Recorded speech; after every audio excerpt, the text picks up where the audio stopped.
Hello and welcome to my channel where we talk about tips and tricks for teaching elementary music.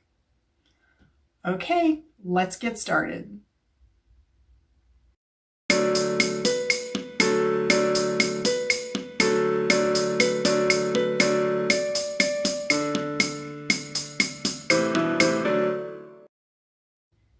So for today's video, I want to talk about how to teach recorder in elementary music class.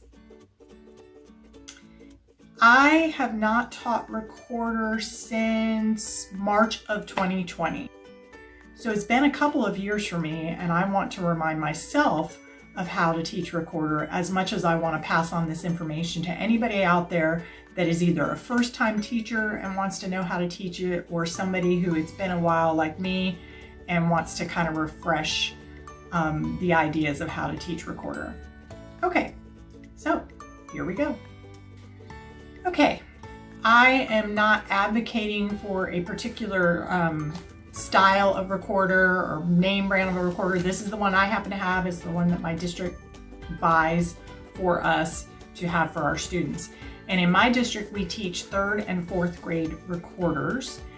And as I said earlier, it's been 2 years since I've taught recorders. So this year, my 4th graders are going to be getting those beginning recorder lessons just like 3rd grade is. So the very first day that I give my students their recorders, I have them write their name on it with a Sharpie. Doesn't matter what color. I let them write it. I don't even care if they want to do extra little things like this, as long as it's school appropriate. But I have some friends that'll do like little hearts or draw little flowers, or sometimes they'll try to do a note like I do on mine. It doesn't really matter, just as long as it's labeled, because the recorders are going to stay in my room for the entire school year. And I keep them in a bin that's labeled by their class name. So if their teacher's name is Jones, then it says Jones, and it'll say on the label, it'll say Monday, and it'll say 4th grade or 3rd grade. So I know which grade it is and what day they come to me. So for the labeling of the recorders, I just pass out a bunch of Sharpies, but there's not enough for every student, so they do have to share them around. So it does take a little bit of time to do this, but you can do it in 5 minutes or less. And I have them just put them on their lap and don't open it until I tell them to open it. It's a struggle, but these are older students. These are 3rd and 4th graders. They're not kindergarten. So quite a few of them have really good self-control, and they're just wait until I tell them it's time. Then once I do tell them to open it up, I say, now I want you to look up here at me first, because there's going to be 3 things in your recorder case. And we are only going to use one of them, but I'm going to tell you about the other 2. So I open up a brand new recorder, not mine per se, that still has that cleaning rod. Any recorders you buy come with a cleaning rod. And this particular kind, and I think most of them also come with a sheet of paper that has like a fingering chart in it. So those 2 items, by the way, are long gone from mine, so I don't even have those here in my house to show you them. I'll say the cleaning rod and the piece of paper, they are yours to keep, but just keep them in your recorder bag. If I see them on the floor after your class leaves, I'm not going to figure out who has a missing cleaning rod and piece of paper. I'm just going to take them and they're going to get thrown out. And you do need to take a moment to tell them about that cleaning rod. And I never use the cleaning rod in my class because we only play recorders for maybe 5-10 minutes per class period. And it's just not enough time to really have to need that cleaning rod. And I don't have a lot of little cloths to stick in the end. It's just something that I do not use in my classroom. If you want to use it in your classroom, go for it. But you will have to tell them that cleaning rod is not to be used to like tap somebody with it or hit on anything in the classroom. It just hangs out there. It has a purpose, and that's to clean your recorder. We know that we can look at those other 2 things that are in there, the cleaning rod and the piece of paper, but we're not going to use them at all in class time. So I tell them, go ahead and open it up and take it out. And I do tell them, do not blow yet. So everybody takes it out and they're all looking, ooh, wow, you know, they're looking because they've never seen one up close, and this is going to be mine and all of this. And this particular recorder is one that you can, sorry, my nose must be itching today for some reason. Sorry about that. This particular recorder is one that you can actually twist apart and clean better and then twist it back on. I never even point this out to my students because, as I said, we're not going to take the time to go through all the cleaning process in this classroom. We don't play it long enough to do so. And it sometimes is problematic for them to line it back up when they go to screw this part back on. Some of them will figure it out because they play around with it and they figure out that it twists, but I just don't point it out to them at the beginning. If it comes up, then I'll just say, just leave it. It's just going to be easier to keep it lined up. Okay, so the first thing that I have them do is they've taken it out of the case, and I say, I want you to put it in your left hand, right? Now, if you're an elementary music teacher, you know that we model, right, for our students. So that means when we tell them to go right in choreography, we're usually going left. When we're telling them to go to raise their right hand, we're usually raising our left hand. We're usually doing that mirror image of what we want them to do, not with the recorder. Because as any middle school or high school band director will probably tell you, the director needs to play the instrument the correct way. And so if that ends up looking opposite as what the students are doing, right? In other words, I promise you this is my left hand, but on the camera it probably looks like my right hand right now, just because of the fact that if you're looking at the mirror image, right? So in middle school and high school, the director will always play the correct way with whatever hand is supposed to be on top, or however the placement is supposed to be in orchestra or band. So this is the first instrument in elementary that we start doing that with our students, that we play it the right way, and we tell them, you're not mirroring me, you're gonna listen to what I'm telling you and do the hand that I'm telling you to do, right? So we go through this big thing where I turn my back to them, and I have semicircles in my classroom, so I have to do this like 3 times, where I'll go stand with my back to a bunch of students and I'll raise my left hand in the air and I'll say, raise the hand that's on that side of your body, right? And then I go to the next set of students and so on. And then I also have this saying that I do with my students, and I'll take my recorder in my hand and I'll put it in my left hand. As you can tell, I'm not trying to do fingering at this point. This is just all about hand placement at the moment. I'll say, my left hand goes on top, my right hand goes on bottom, and I'll stick my right hand like way down here, and I'll have the left hand with the recorder up high like that. Just trying to make big motions so they can really see the difference, okay? And I have to remind my students of this every single time we play, and sometimes multiple times in the middle of playing the song as well. So that first day, I've gone over the whole left hand, and you're going to get a lot of moaning and groaning about it because the students, especially your right-handed students, are going to be complaining. They've never done anything with the left hand being on top, and what are you doing to me, and all this sort of stuff. But I tell them, I say, just hold it in your left hand, and I'm going to come and walk around the room, and I just want to see if you have it in the correct hand. So I'll walk around the room and I'll say, good job, switch, whatever needs to happen, okay? According to whatever's going on in the room with that student. Okay, so the next thing I talk about is rest position. So there's a few different ways that I've seen teachers do rest position for the recorder. The way that I like is just to take it and put it like this and just have it sitting on your lap, but keep your hand on it so that it's in your hand, but it's sitting on your lap.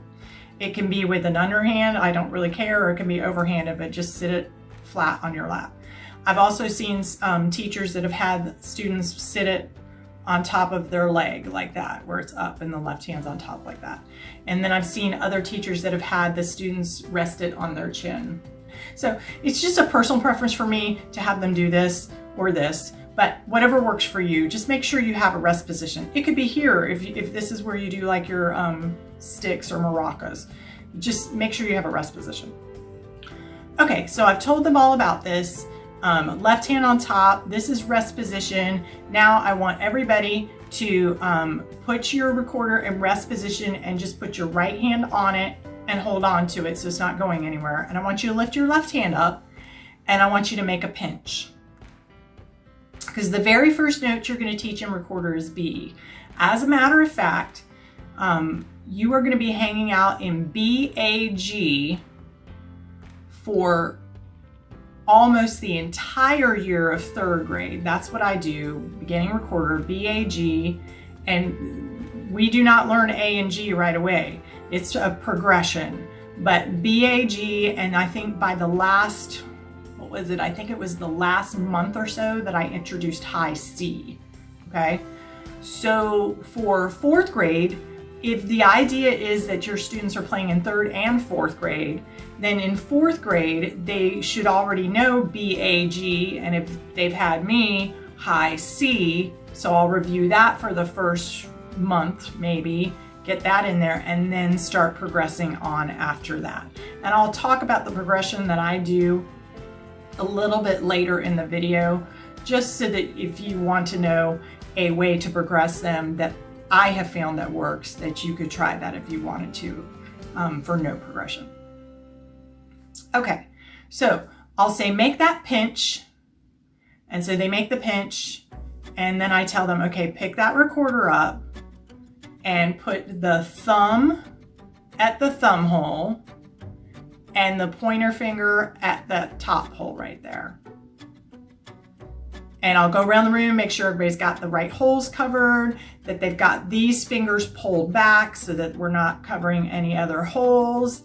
And I'll say, this is the first note that you're gonna play. So now I'm gonna talk to them about breathing. So I just tell them, just put your recorder down on your lap and hold onto it for a minute with that left hand, right?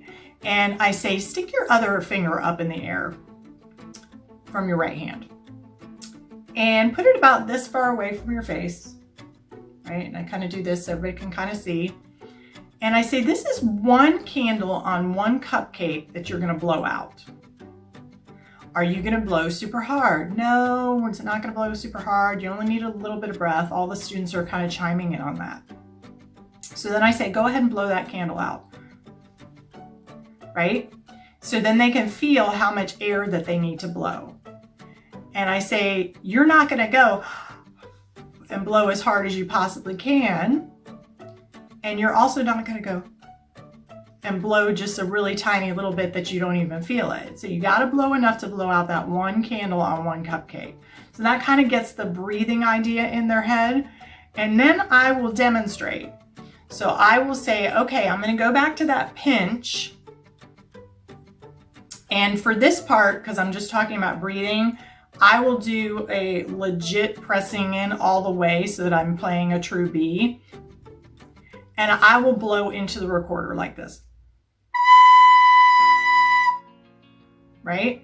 And I'll say, you could hear that, right? Yes. Did it sound like it was really super loud? No. Did it sound like it was super weak? No.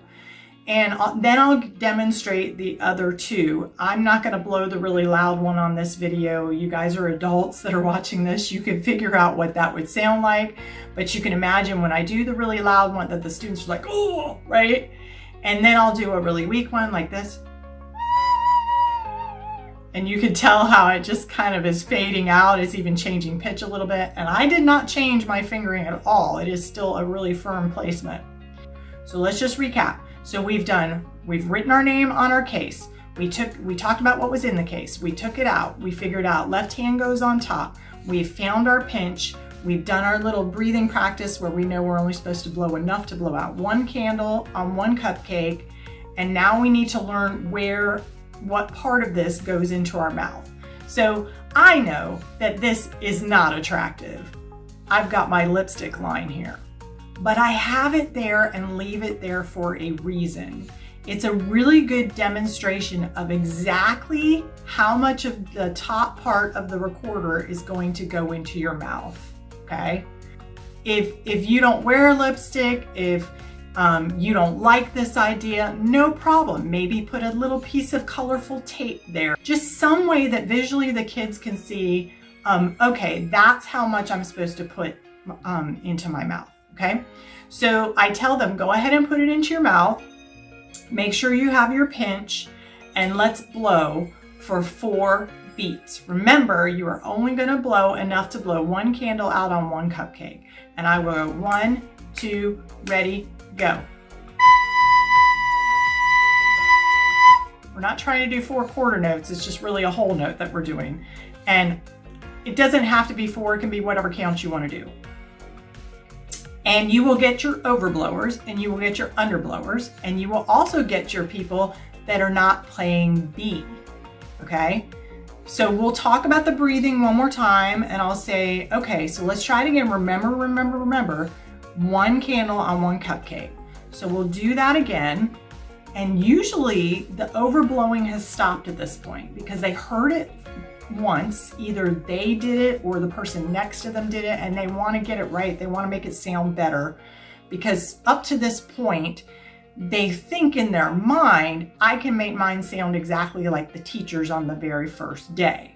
And some of them can, but some of them realize it's not quite as easy. I need to pay a better attention and make sure that I'm doing the right thing that she told me to do about not overblowing, okay? So actually, that is usually the end of my first day of teaching recorders. I don't even talk about the fact that every little bit of these holes has to be covered. I save that for the next time. So once again, the first day, I do, here's your case, put your name on it. This is what's inside. We're not using the paper, we're not using the cleaning rod. Take out the recorder, hold it with your left hand on top. My left hand goes on top, my right hand goes on bottom. Blow hard enough to blow 1 candle out on 1 cupcake, not any harder, not any less. And this is how much of it goes in your mouth. And we practice blowing, and then we put everything away. So the next time they come to my classroom, we will take it out again. We'll just do a quick reminder, who can tell me which hand goes on top, and then we'll do my left hand goes on top, my right hand goes on bottom. We'll remind ourselves of that. Everybody hold your left hand, put it in your left hand, hold it in the air. Let's make sure we all have the same hand. How hard do we blow, okay? And who can tell me, where do we put the pinch, right? So you're reviewing. And also anybody that maybe wasn't there the last week, they get that kind of information again. And you're not going too fast. You're judging from your class if it looks like you need to slow down or speed up. And this is when we start talking about how hard to press down on the holes. So I will tell them, okay, I want you to press down hard enough to leave little circles on your fingers. And I will demonstrate and show them the little circles on my fingers. And I'll explain that the reason for that is because you don't want any air coming out of these 2 holes. If you don't have both holes completely covered, the air will come out and it will be a different note. And I will demonstrate. I'll say, this is completely covered. This is not.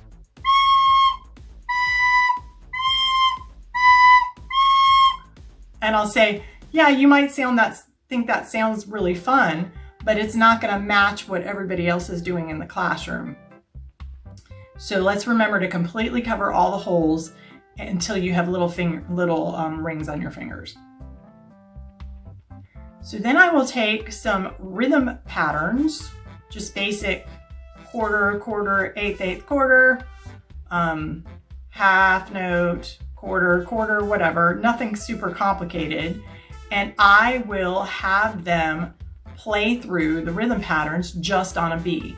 So we're practicing keeping the fingering completely tight. We're practicing left hand on top, of course. We're practicing our breathing. And we haven't talked anything at all about tonguing yet, okay? Because this is only lesson number 2. In lesson number 3, I will bring in the ta. So I'll say the word ta, ta. Now take the sound out of it. And we talk about where is your tongue when you're doing that.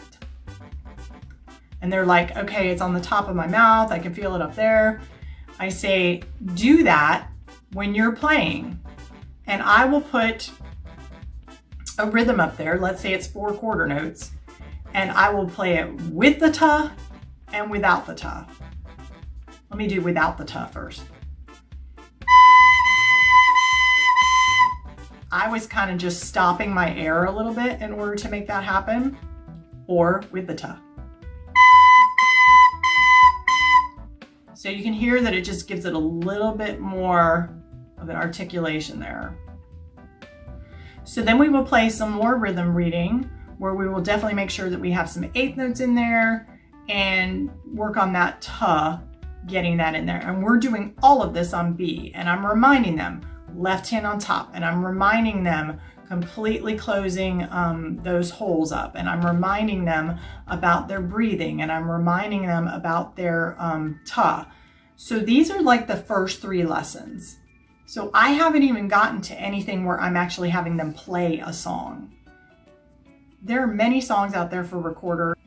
You can also make recorder descants or ostinatos on music that you might be playing or singing that maybe wasn't made for recorder, but that you can throw it in there as long as it's in the right key and the recorder fits.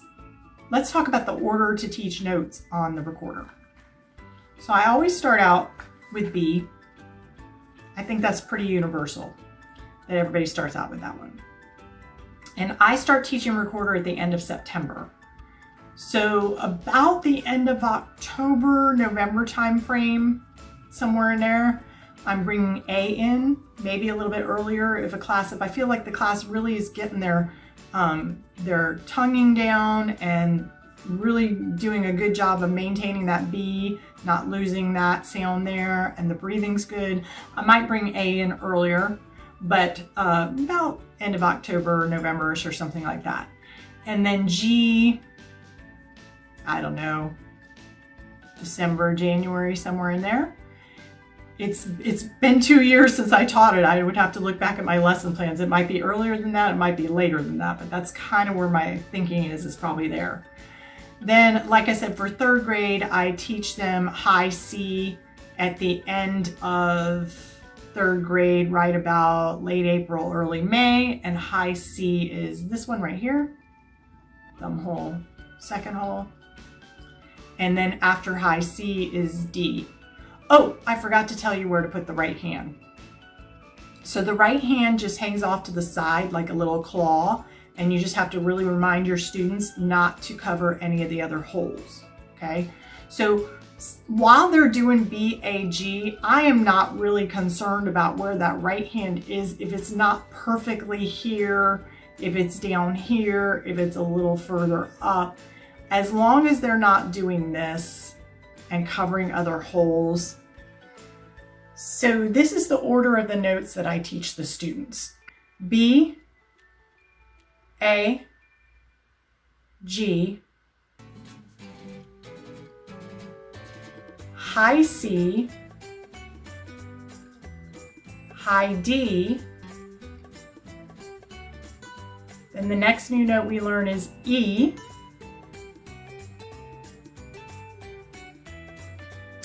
then low D and low C. The last note, or the last few notes that I teach them, are F. That's not right. F, okay. F sharp. So for this one, you tell them bunny ears. That's how they remember F sharp. And I honestly never have them play anything with a B flat in it. I'm actually not sure. I'm not sure what B flat would be because I've never done it before. But I'm sure in whatever workbooks that you have that have recorders in it, you probably have a fingering chart in the back somewhere. And if you're not sure, you can always ask somebody in the district how to play certain fingering notes on the recorder. However, I will say you're probably going to hang out for the most part on B, A, G, high C, which is just thumb hole, second hole, high D, and E. That's probably where you're going to hang out the most. And then you'll occasionally bring in a low D and a low C. But F and F sharp, you can do those. They just tend to be harder because of just having to take off different fingerings. As far as the progression of when to teach all of these notes, base it on your students and how fast they seem to be learning it. If they're getting really confused and tied up with just B, A, G, if they're going like this, I've seen this before where they think that is G. Little things like that. And you have to remind them, these holes do not have note names, that it takes a number of fingers and different fingering placements in order to play different things. Then if you see your students are getting that this is BAG and they've got that, then throw the high C in. If they've got that, throw the high D in. That's a very easy transition. And to the E, and however fast you think your students can move through it. But do not go so fast that they are getting really confused, because then they will give up. Because it is a complicated instrument to play, especially with using your non-dominant hand for most of these students on the top, and having to figure out where all these placements are for the fingerings. Okay, that's all I have to say about how to teach beginning recorder in elementary music. I hope that you learned a few tips along the way. And I hope that you'll remember to subscribe. Have a wonderful day.